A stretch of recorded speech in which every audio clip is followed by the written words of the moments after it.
তব কথামৃতং তপ্ত জীবনং কবিভিড়িতং কলমশাপহম শ্রবণমঙ্গলম শ্রীমদাততং ভুবি গৃণন্তি যে ভুরিদা জনা। নমস্কার, অমৃতবাণী চ্যানেলে আপনাদের সকলকে স্বাগত।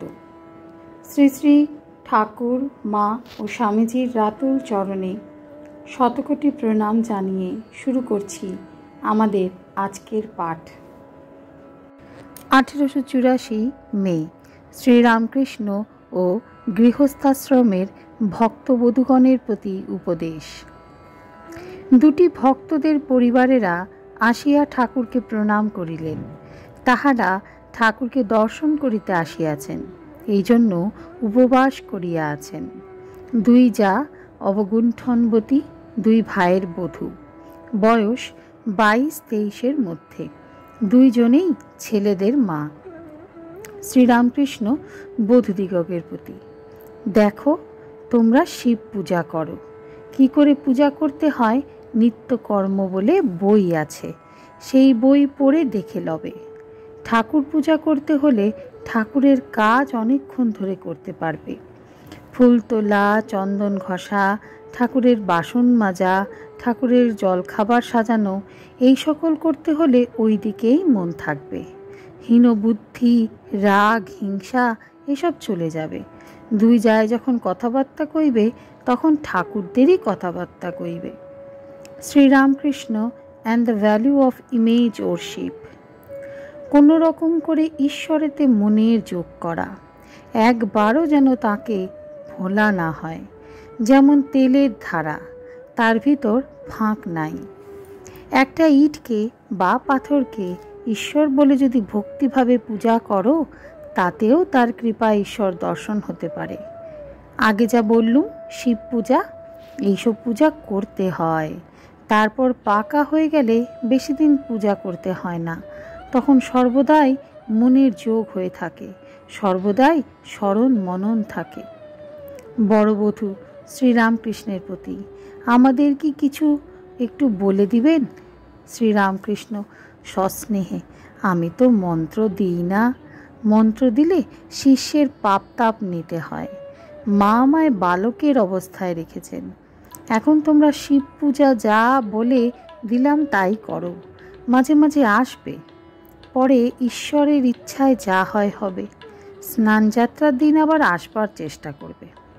বাড়িতে হরিনাম করতে আমি যে বলেছিলাম, তা কি হচ্ছে? বধূ শ্রীরামকৃষ্ণের প্রতি: আজ্ঞা হাঁ। শ্রীরামকৃষ্ণ: তোমরা উপবাস করে এসেছো কেন? খেয়ে আসতে হয়। মেয়েরা আমার মার একটি রূপ কিনা, তাই তাদের কষ্ট আমি দেখতে পারি না। জগন্মাতার এক একটি রূপ, খেয়ে আসবে, আনন্দে থাকবে। এই বলিয়া শ্রীযুক্ত রামলালকে বধূদের বসাইয়া জল খাওয়াইতে আদেশ করিলেন। ফলহারিণী পূজার প্রসাদ, লুচি, নানাবিধ ফল, গ্লাস ভরিয়া চিনির পানা ও মিষ্টান্নাদি তাহারা পাইলেন। ঠাকুর বলিলেন, তোমরা কিছু খেলে এখন আমার মনটা শীতল হলো। আমি মেয়েদের উপবাসী দেখতে পারি না। চতুর্থ পরিচ্ছেদ। ভক্ত সঙ্গে গুচ্ছ কথা। শ্রীযুক্ত কেশব সেন: শ্রীরামকৃষ্ণ শিবের সিঁড়িতে বসিয়া আছেন। বেলা অপরাহ্ন 5টা হইয়াছে। কাছে অধর, ডাক্তার, নিতাই, মাস্টার প্রভৃতি দুই একটি ভক্ত বসিয়া আছেন। শ্রীরামকৃষ্ণ ভক্তদের প্রতি: দেখো, আমার স্বভাব বদলে যাচ্ছে। এইবার কি গুচ্ছ কথা বলিবেন বলিয়া সিঁড়ির এক ধাপ নামিয়া ভক্তদের কাছে বসিলেন। আবার কি বলিতেছেন? God's highest manifestation in man, the mystery of divine incarnation. ঠাকুর বলছেন, ভক্ত তোমরা, তোমাদের বলতে কি? আজকাল ঈশ্বরের চিন্ময় রূপ দর্শন হয় না, এখন সাকার নবরূপ এইটি বলে দিচ্ছে। আমার স্বভাব ঈশ্বরের রূপ দর্শন, স্পর্শন, আলিঙ্গন করা। এখন বলে দিচ্ছে তুমি দেহ ধারণ করেছ, সাকার নবরূপ লয়ে আনন্দ করো। তিনি তো সকল ভূতেই আছেন, তবে মানুষের ভিতর বেশি প্রকাশ। মানুষ কি কম গা? ঈশ্বর চিন্তা করতে পারে, অনন্তকে চিন্তা করতে পারে, অন্য জীবজন্তু পারে না। অন্য জীবজন্তুর ভিতরে, গাছপালার ভিতরে, আবার সর্বভূতে তিনি আছেন, কিন্তু মানুষে বেশি প্রকাশ। অগ্নিতত্ত্ব সর্বভূতে আছে, সব জিনিসে আছে, কিন্তু কাষ্ঠে বেশি প্রকাশ।